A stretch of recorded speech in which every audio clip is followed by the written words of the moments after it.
Bonjour à tous. Elle s'est imposée comme l'une des meilleures spécialistes des questions économiques et financières au sein du Parti socialiste. Polytechnicienne, elle a occupé différents postes à la direction du budget puis à l'INSEE avant de devenir députée des Hautes-Alpes. Elle a rédigé un rapport très remarqué sur l'épargne longue qui a largement inspiré la prochaine réforme de l'assurance vie. Bonjour Karine Berger. Bonjour. Le Premier ministre entame ce matin une négociation avec les partenaires sociaux en vue de remettre à plat notre système fiscal. À titre personnel, ce grand chantier vous satisfait? Je n'ai pas de titre personnel. Moi, je suis députée, je suis membre de la majorité et je suis ravie en tant que membre de la majorité que la proposition 14 du président Hollande, qui était alors candidat, soit mise sur le métier. Ce qui se profile, c'est aussi ambitieux que cette fameuse proposition 14? Le Premier ministre a été clair. Le Premier ministre a été clair.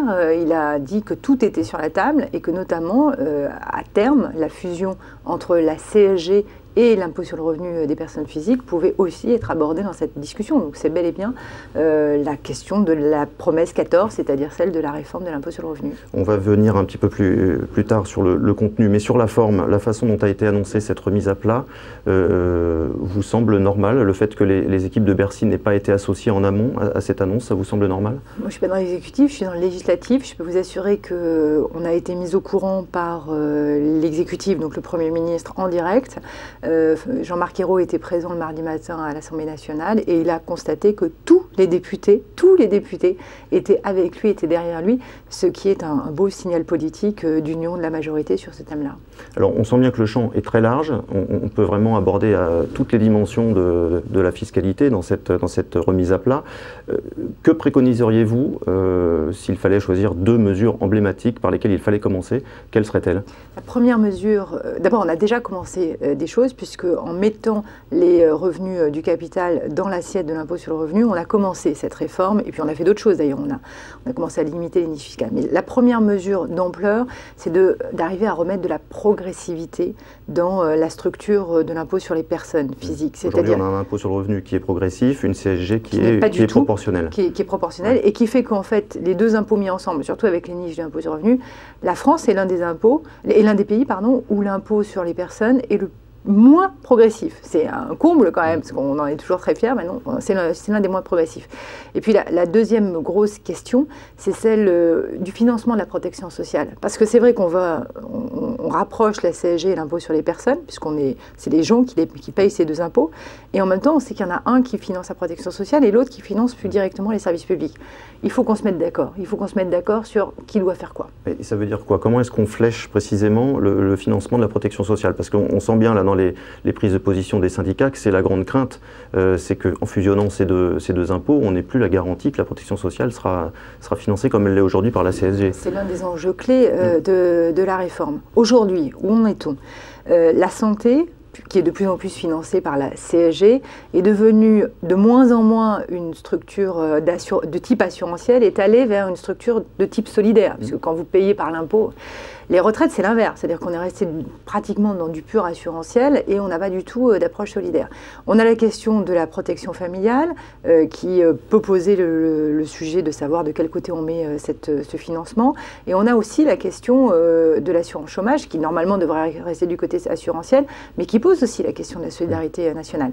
On a besoin d'engager le débat pour savoir qu'est-ce qui relève de l'unité nationale, le financement de la solidarité et le financement d'une protection égale pour tout le monde, et ce qui relève véritablement de l'assurance liée à un travail et une production de valeur ajoutée. Mais l'objectif ultime, il est bien de fusionner la CSG et l'impôt sur le revenu dans votre esprit? Non, l'objectif n'est pas de fusionner à tout prix la CSG et l'impôt sur le revenu. Il se trouve que c'est sans doute le meilleur moyen pour créer de la progressivité sur les prélèvements sur les personnes. C'est pour ça que c'est un outil qui est mis sur la table pour proposer une solution presque immédiate à mettre de la progressivité sur l'impôt.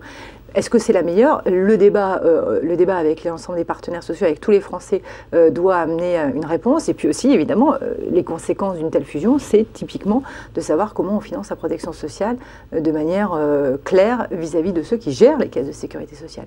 Derrière ce que vous dites, certains voient d'ores et déjà se profiler un nouvel alourdissement de la fiscalité pour les classes moyennes. C'est complètement faux, c'est-à-dire qu'on fait ce qu'on veut et à vrai dire on aura plutôt un effet inverse, c'est-à-dire si on met de la progressivité dans la CSG, on pose aussi la question de la conjugalisation de la CSG, de la prise en compte de la situation familiale. Et ça a plutôt tendance à faire baisser la CSG sur à peu près toutes les classes moyennes.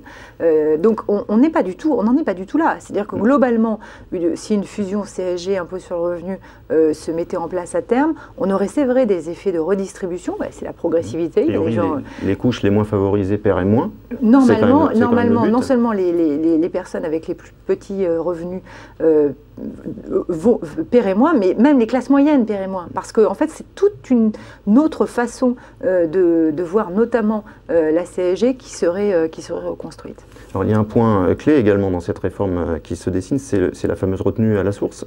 Alors, je ne vais pas dire à titre personnel, mais en tant que député de la majorité, quelle est votre position sur C'est quelque chose d'assez technique. Quels sont les deux sujets de la retenue à la source? D'un côté, la simplification. C'est vrai que si on vous retient ça sur votre feuille de salaire ou sur vos revenus, c'est réglé. Ça paraît de bon sens. C'est presque, pour certains en tout cas, je ne crois pas que ce soit le cas, mais c'est plus indolore que la feuille d'impôt sur le revenu remplie chaque année. Mais de l'autre côté, et ça c'est la position du Conseil constitutionnel, c'est quelque chose qui ne permet pas d'être conjugalisé, parce que vous n'allez pas donner à votre patron, votre situation familiale personnelle, votre taux d'impôt tenant compte de l'ensemble de vos revenus, le nombre de personnes de votre foyer. Donc vous ne pouvez pas le rendre conjugaliser ou le rendre en logique de famille, et donc par conséquent vous ne pouvez pas le rendre progressif. Donc c'est assez compliqué à ce stade de savoir quelle est, entre la simplification et l'objectif de progressivité et de prise en compte de la notion de foyer fiscal, quel sera l'avantage le plus important. Mais cette retenue à la source, elle existe bien à l'étranger. Comment on fait des pays comme les États-Unis, les pays scandinaves? Alors la plupart des pays qui ont mis en place la retenue à la source n'ont pas d'approche conjugale de l'impôt. C'est-à-dire que vous ne payez pas en fonction du nombre de personnes de votre foyer, vous payez en fonction de vos revenus personnels. Alors après, il y a effectivement des forfaits par enfant.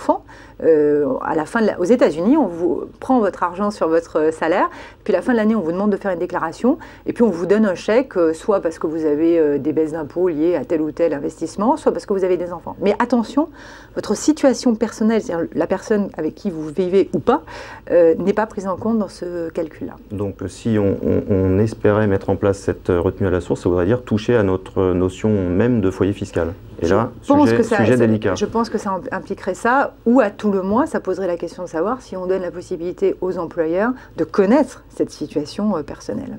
Merci beaucoup, Karine Berger. Merci. À bientôt.